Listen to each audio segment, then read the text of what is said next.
Hello guys, welcome back to Quick Guide, and in this video I'm going to talk about how can you enable dark mode into your Trust wallet. So without any further ado, let's dive right into this exciting video.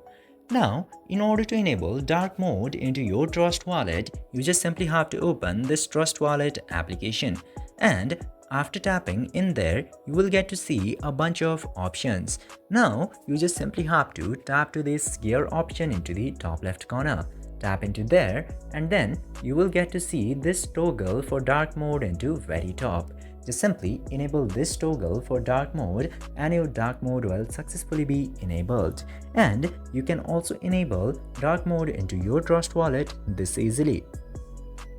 I hope this video was informative for you. If yes, don't forget to like, share and subscribe to the channel to never miss another update.